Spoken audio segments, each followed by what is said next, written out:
Mbote na biso. Mbote na biso. So s'excuser pour le dérangement, momoni moi eza makasi. Mais mutu moko aye pembe na bino yo tina bino makelele. Makelele wana eza makelele mabe te, eza makelele bien pour ezo permettre biso to se protéger, to protéger bandeko. J'espère que nga boyebi ngai naza ndeko na bino nazalaka awa na nation. Dr Christian Mouan naza mpe nga moko te, naza na ndeko na ngai ye apesa mpe kombo na ye comme ça boyoke epui tosolola. Pour ngai Dr Yann Chimanga. Je pense que na ndenge tovandi toyoki ke bayebisi biso lobi tozala na bandako bazwi mesure moko mpona lobi tozala na bandako me bato ebele bazoyeba te bayebisi biso tozala na ndako mpona nini wana liboso tomoni mpe bato miso batambola miso batie bapape mouchoir na zolo miso batie bamaske miso batie bagant me ebele raison alateli maske na gant ayebi te raison bayebisi biso tovanda na ndako ayebi te maske yango na gant akolata yango ndenge nini ayebi mpe te. Garde nzoto na yo propre, garde bilamba na yo propre parce que eza virus ekobatama mpe na kati ya bilamba. Soko ozo garde bilamba salite belebele ozo expose nanu yo moko et ozo expose bato nyonso bakozala na contact na bilamba wana ya salite. Donc mi garde propre, garde bilamba na yo propre. Par rapport à nzoto na yo soki oza na eloko osala libanda ndako te vanda na ndako eza na existe mais eza na bato misusu oke soki ekoteli ye na so ekoteli nga ndenge ekoagire epa na ye ekoagire ndenge moko epa na nga te yango mo neti na Italie la plupart ya bato bakufi bazoyesa bino baza mikolo na baoyo bazalaki na bamaladi déjà avant c'est-à-dire otela ya biso nyonso oyo toza normal oyo virus ekozwa n'importe qui eza na bato baza fragile bato opo toprotege eza bato baleki age ya 60 ans oyo abengi bato ya 3e age eza na bato oyo baza na bamaladi chronique c'est-à-dire bamaladi oyo ewumelaka neti bato babelaka badiabete bato baza na baproblème ya bahypertension bato baza na baproblème cardiaque baasthmatique baanémique ss bato wana nyonso baza bapersonnalité fragile yango conseil topesi comme ce sont des gens faut protéger soko oza na papa moko oza na mutu moko abelaka ss aza na mposa asomba crédit libanda aza na mposa asomba biloko ya kolia lokola yo okoki koresiste yebisa ya vanda na ndako zwa mbongo okende osunga ye parce que peut-être que résistance oyo yo kozala nango devant virus eza même résistance oyo ya kozala nango te alors lokola faut toprotege bango faut togarde bango na ndako togarde bango na ndako et soki baza na besoin ya kosala eloko oyo osengaki babima libanda biso tosala yango na place na bango. Alors ndenge nini po te se protéger contre maladie wana nga souvent napesa na bandaka na nzoto epuis nauti likolo na kititi na se po to se comprendre. Par rapport ya nzoto na yo merci pour la geste wana osali volontairement pour la population. Mais question na ngeza boye na kozala ne na zaboye nazo manifester basini moko te mais naza na souci nayeba corps na ndenge ezali soki naza nango to naza nango te soko na kosala nini.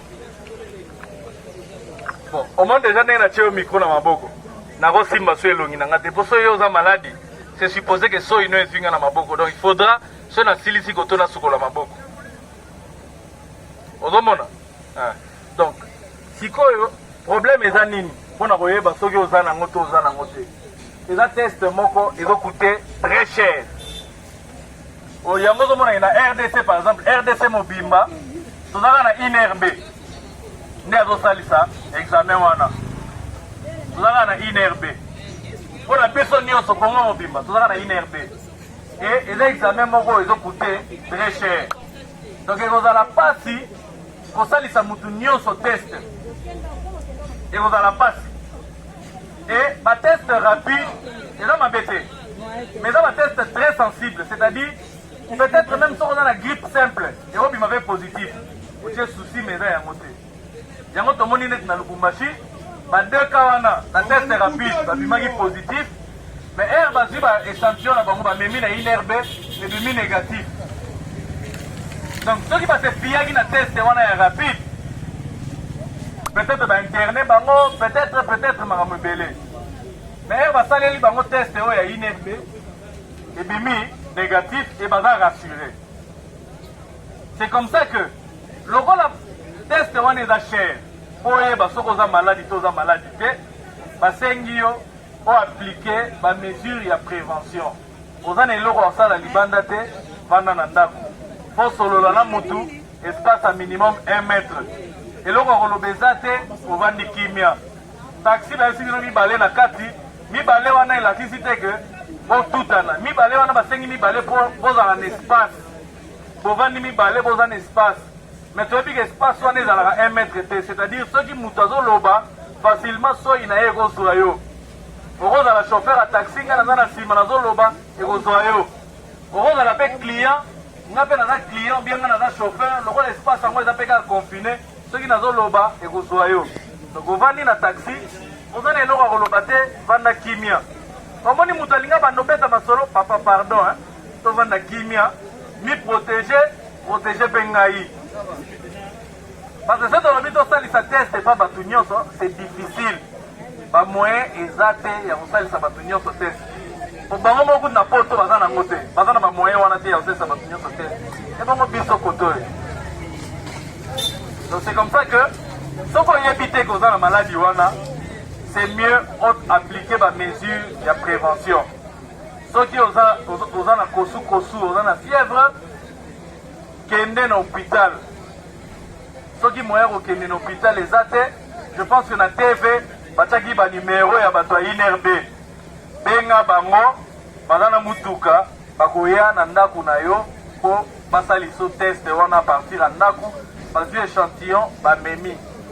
Mais ça sera difficile de retester mutu nyonso parce que c'est un examen balobi. Pour passer l'examen, ils auront de 5 à 10 heures. Si vous avez un mouton moko, ils auront de 5 à 10 heures. Si vous avez 1000. Donc c'est vraiment compliqué, c'est difficile. Il y a aussi les moutonions sur test. C'est comme ça que Malobi, Tommy Lenge là. A Sokoli na kati ya maboko, a Sokoli na katikati ya misapi, a Sokoli na sima ya misapi, a Sokoli musapi ya munene, asokoli manzaka na ye et soki aza na possibilité ya kosokola ba poignet asokoli ba poignet na ye et asali même geste pour na kosokola na mai et soki asilisi kosokola na papier ya pembe komi mwindu ozopakola ozwi papier mouchoir osaleli elongi obwangi ozwi papier mouchoir osaleli obwaki aussi mélangité, parce que ça aussi mélangé, toujours c'est contaminé inutilement. Donc il faut quitter la zone de maladie, on est dans un kosu. Donc il y a un kosu, on lui donne kosu là, ça c'est la papier mouchoir. On consomme les papiers mouchoirs, on boit qui. Donc il y a un papier mouchoir, on consomme la coude. Voilà pourquoi on dit que coude wana toujours tout à peu près on fait sa bonne état dangereux. Pour nous on a une maladie, na kosoli na coude, na contaminé coude wana. Yo ozoya to tout à coude pour te faire na mbote. Microbe eza na coude na ngai eke na coude na yo. Soki par erreur oyokaki mukusa na coude, okwanzaki eko simbi elongi, oza contaminé. Donc geste wana toza na moya aussi ya kotuta na coude. Et là, geste est très dangereux. Donc, personne n'a monté dans mon nom, dans la musique. Donc, on coupe à terre. Par le but, ils sont fait si vous montez dans la musique, c'est qu'ils ont ponté. Donc, si personne n'a monté dans la musique, là, vous avez fait bonjour, là, vous avez fait le boko, là, vous avez fait moutou, bah, moi, je vais faire sur un bote. Donc, on s'est là, c'est qu'il va faire son bote le boko, il va tout son coup pour comprendre qu'il va faire ça qui est un bote. Donc, si on a un papier mouchoir, si on a un papier mouchoir, on a les coudes. garder nzoto na biso propre. C'est-à-dire à chaque fois qu'on a l'occasion kosokola. Soki tolongwa na zolo tokiti na munoko, conseil bapesi balobi, oza na eloko koloba te, vanda kimia. Pourquoi? Parce que yo kozala maladi, mutu ozo kosola ne yepa kozala maladi. Okoti na taxi omoni mutu moko azo bilobaloba, zala musika na ye. Parce que akozala mpe maladi ya contamine yo. Soki na eloko koloba te, ovandi kimia.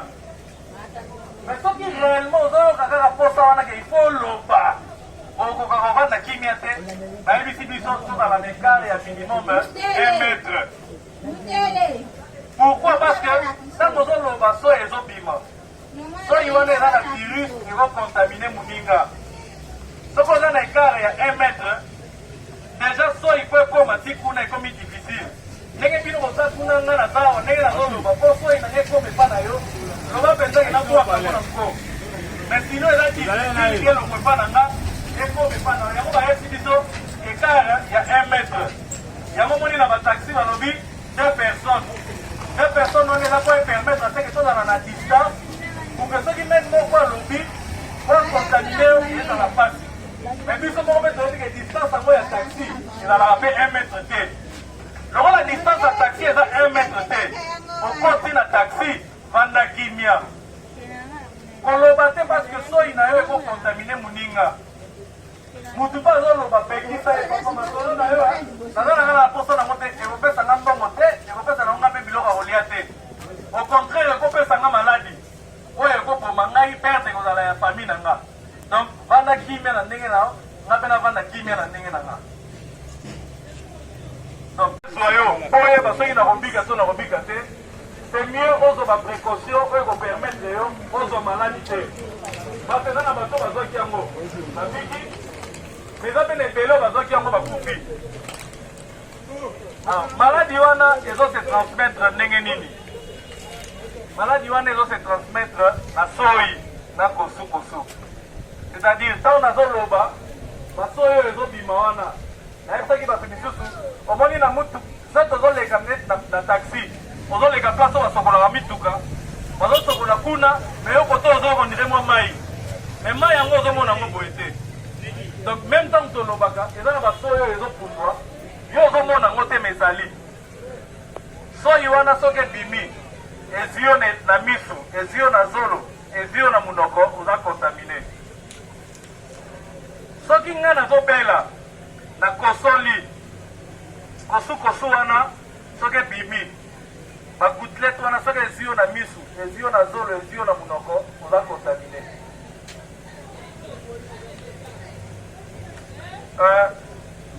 Yango tokosenga nano eloko ya liboso na bando kosenga na bato nalobi lokola basigne nango pomoni na ebandeli tokanisaki ezaka bato bauti poto soki baye na ye nango. Mais difficulté comme il est là, c'est que nous se contaminer biso na biso. C'est-à-dire, notion wana ya muto auti poto eza souté. Parce que comme contamination interne. C'est-à-dire, ngana roza la contamination, la roza la malade, yoko roza la malade. Difficulté biso eza ni c'est que la batu azobe na mo. Maintenant ninga teli, nandenga bigi, yemoka yebite. C'est-à-dire à manifester finte. Mais mutu wana oyo azo manifester finte akoki mpe kotransmettre maladi wana parce que aza nango na kati ya nzoto. Donc ata soki amanifeste sine te akokontamine yo. Alors lokola toyebi te nani akokontamine nani akokontamine te yango bazosenga biso olio ozela opela mpo okende na hôpital oyeba soki okobika to okobika te. C'est mieux tozwa bamesure oyo ekopermettre biso to se protéger to protéger bandeko na biso. Alors lobi déjà toyokaki na radio balobi à partir ya lobi tozala na bandako 4 jours. Na 4 jours wana soki yo okendaki na barumeur soki okendaki na mélange ya kongo bololo na citron ntango okovanda pendant les 4 jours wana lokola eza seule notion ozalai nango na motu okopesa yango bana okoriske operdre bana ndenge mama oyo aperdre bana nde misato yango tozosolola tozoloba. Alors maladi wana ndenge tolobi ezose transmettre na soi. Mais avantage ya maladi wana eza ke bamesure simple tokoutilize bamesure simple oyo ekopermettre biso to se protéger to